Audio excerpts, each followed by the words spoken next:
Horizontes do Jornalismo, por Carlos Eduardo Lins da Silva. Professor Carlos Eduardo, já há algum tempo o The New York Times vem experimentando formas de personalização de seu conteúdo pelos leitores.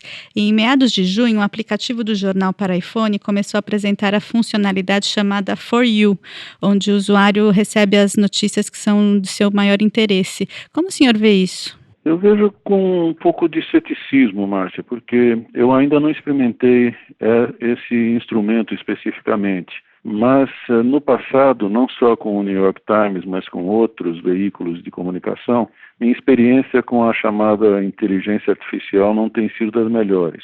Por exemplo, o New York Times há muito tempo me manda matérias recomendadas para mim, que eu acredito que sejam escolhidas pelos robôs com base no material que eu leio diariamente no jornal. E muito raramente as matérias que eles dizem que recomendam para mim são de fato do meu interesse.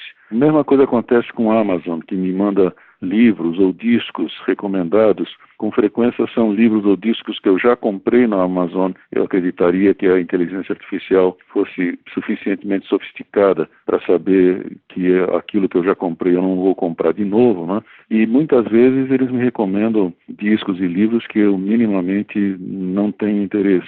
Então, eu acho que, pelo menos no meu caso, é claro que o meu caso não é representativo, a inteligência artificial não é das mais eficazes. Por outro lado, me preocupa uma outra coisa.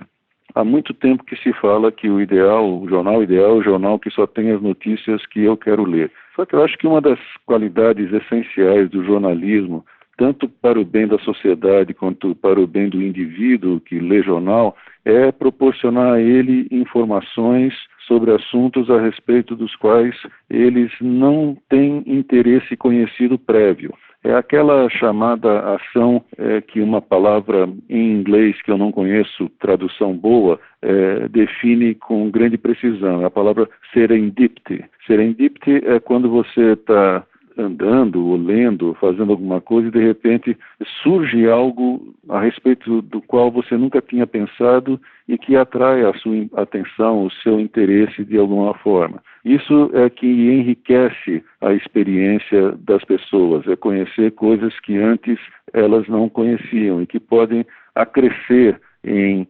informação, em repertório, em inteligência para a pessoa. Essa era uma das grandes qualidades, ou ainda é, uma das grandes qualidades do jornal impresso. Você vai virando as páginas e, de repente, uma chamada de um assunto pelo qual você não tinha interesse prévio, do qual você não tinha conhecimento prévio, acabam se somando às coisas e assuntos que você, de fato, tem interesse.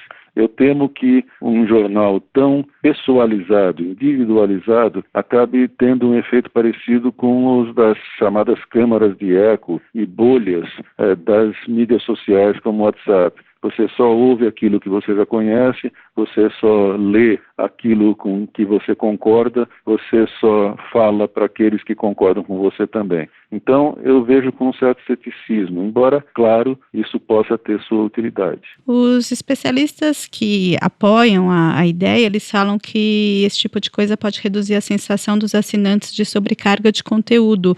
De que maneira isso pode impactar o fazer jornalístico? O New York Times tinha no passado um outro serviço que me parecia mais interessante, que era o News Alert.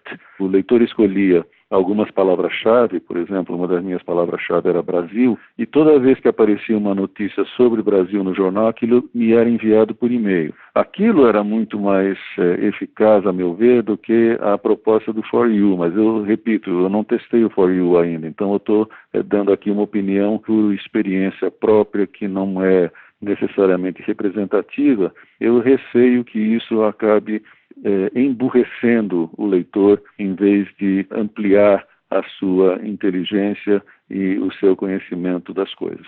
O jornalista e professor Carlos Eduardo Lins da Silva, colunista da Rádio USP, conversou comigo, Márcia Blasques. Horizontes do Jornalismo, por Carlos Eduardo Lins da Silva.